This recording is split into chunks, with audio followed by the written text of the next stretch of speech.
Assalamualaikum warahmatullahi wabarakatuh. Perkenalkan, saya Fatih dari Suara Sumarno, perwakilan daripada kelompok 14 yang dianggotakan oleh Cantika Aurelia Maulana, Muhammad Imam Fahruzi, Ren Kalosta, serta Reza Ali.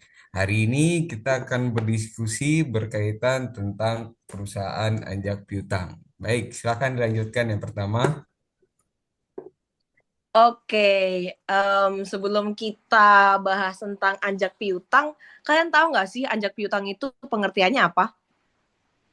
Belum tahu tuh, Kira Rey. apa tuh? Kira apa tuh Ren Kalosta? Gimana tuh Nah, anjak piutang? anjak piutang itu adalah kegiatan pembiayaan yang dilakukan oleh perusahaan pembiayaan, disebutnya factor, dengan cara membeli piutang usaha atau tagihan dari perusahaan lain. Biasanya disertai dengan pengalihan risiko penagihan. Dengan demikian, perusahaan yang menjual piutang atau kliennya itu dapat memperoleh dana tunai lebih cepat tanpa menunggu jatuh tempo pembayaran dari pelanggan mereka. Gitu.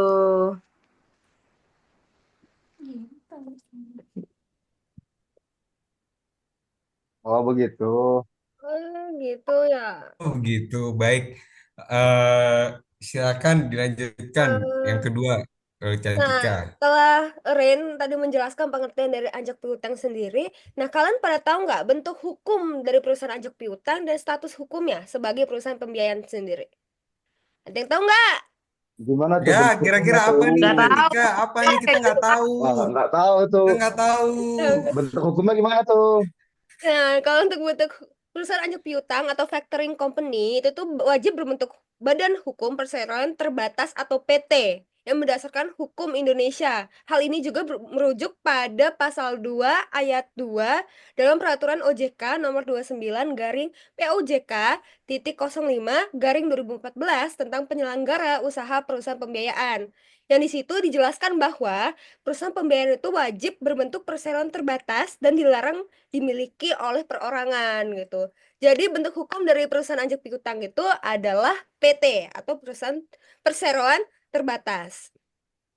Oh Nah, Oke. gitu. ya Oke, oke. gitu PT ya Hmm. guys. Jadi bentuk hukumnya Ya, adalah PT, perseroan terbatas. oke. Dan status hukumnya Baik.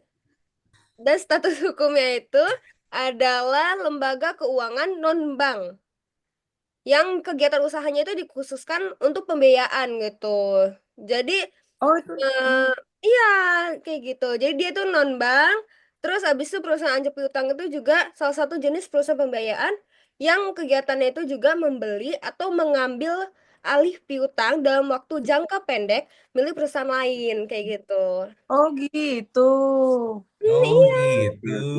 Oke, oke. Oke. Ya, ya, Ya, ya. ya, ngerti Selanjutnya ngerti nih ya, ngerti. kalian ngerti gak sih siapa pihak-pihak utama dalam apa perusahaan anjak piutang? Ya, kira-kira teman-teman tahu nggak sih pihak-pihak utama yang terlibat dalam perusahaan anjak piutang? Dari Belum Cantika ngerti, tahu. mungkin Imam, belum Rain. tahu. Apa tuh? Tahu Nggak tuh. tahu. Apa sih? Emang Oh, siapa Maksudnya apa nggak tahu sih? aja? ya teman-teman ya. Oke, Belum jadi tahu, begini ya saudara Fatih. teman-teman. Jadi begini ya teman-teman, ada kreditur, debitur, sama perusahaan Hah? ajak piutang. Pada dasarnya tiga itu merupakan pihak utama dalam transaksi ajak piutang. Kreditur ini adalah pihak yang memiliki piutang usaha dan menjualnya kepada perusahaan anjak piutang. Pihak ini juga sering disebut sebagai klien karena mereka menggunakan jasa perusahaan anjak piutang. Nah, selanjutnya debitur. Debitur adalah pihak yang memiliki kewajiban pembayaran kepada kreditur. Dalam skema anjak piutang, debitur awalnya berutang kepada kreditur, namun setelah piutang tersebut dialihkan, kewajiban pembayaran debitur dialihkan kepada perusahaan anjak piutang. Nah, yang terakhir, perusahaan anjak piutang, factoring. Perusahaan anjak piutang atau factoring adalah pihak yang memberikan jasa pembelian piutang dari kreditur. Mereka berperan sebagai pembeli piutang dan mengambil alih hak penagihan piutang tersebut dari debitur. Perusahaan ini bertindak sebagai perantara keuangan yang memfasilitasi konversi piutang menjadi dana tunai bagi kreditur.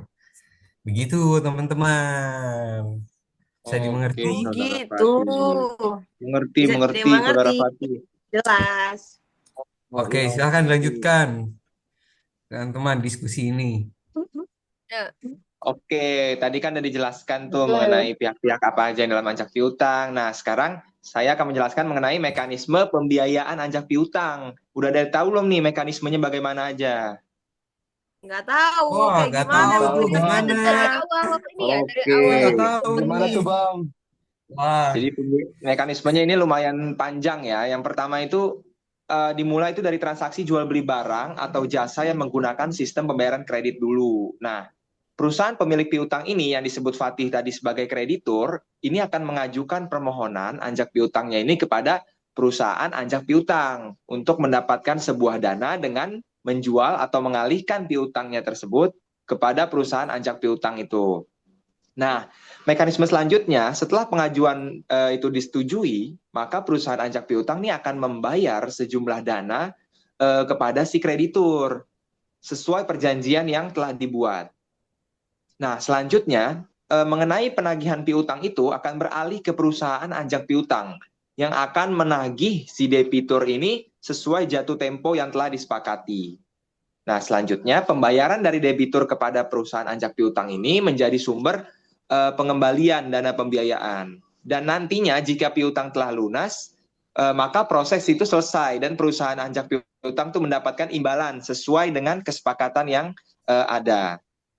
Nah, terus di sini juga ada sedikit tambahan mengenai bentuk variatif anjak piutang nih. Jadi anjak piutang tuh ada berbagai bentuk variatifnya. Sebagai contoh seperti anjak piutang dengan pemberitahuan atau anjak piutang tanpa pemberitahuan, anjak piutang penuh, ada reverse factoring dan sebagainya. Seperti itu. Apakah sudah bisa dipahami, teman-teman?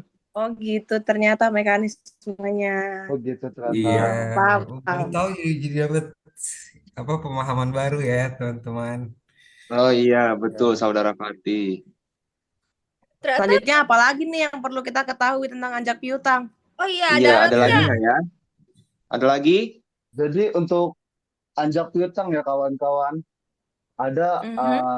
hubungan antara pihak-pihak yang terlibat, antara pihak klien, pihak faktor, dan pihak debitur.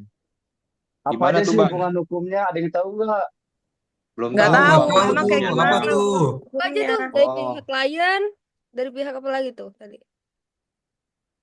dari pihak klien, pihak faktor, sama pihak debitur. Hmm. Jadi dengerin ya kawan-kawan, ada hubungan Oke. hukumnya. Yang pertama itu Siap, Imam klien Paruji. sama faktor. Oh, Klien dan faktor itu tuh terikat dalam perjanjian anjak piutang. Nah, terus klien dan faktor itu diatur mengenai biaya, resiko, dan cara kerjanya dalam perjanjian tersebut. Klien menyerahkan piutang dan faktor memberikan dana. Adapun dasar hukumnya dalam perjanjian itu diatur dalam KUH Perdata dan KUHD. Itu Hmm. yang pertama. Dan kedua itu ada pihak klien dan pihak debitur. Biasanya itu hubungannya jual beli biasa yang bisa menimbulkan piutang. Nah, dan selanjutnya piutang ini yang dialihkan ke faktor. Adapun hubungan yang ketiga itu faktor dengan debitur. Faktor dengan debitur itu setelah pemberitahuan pengalihan hutang, debitur bayar ke faktor. Jadi setelah pengalihan piutang selesai, debitur harus bayar ke faktor. Jika tidak diberitahu, maka debitur tetap bayar ke klien. Itu menjadi suatu kewajibannya si debitur. Dan yang terakhir itu ada faktor bisa menagih langsung jika sudah diberitahu. Jadi itu kawan-kawan hubungan hukumnya. Hmm. Baik, terima kasih Imam atas penjelasannya ya. Kira-kira ada yang masih Ya, belum ngerti gak dari teman-teman? Cukup, sepertinya cukup ya. Oh, Cukup, baik. Cukup ya semuanya ya. cukup. Baik. Kurang cukup. lebihnya mungkin mohon maaf dari diskusi ini. Kami dari kelompok 14 pamit undur diri. Wassalamualaikum warahmatullahi wabarakatuh.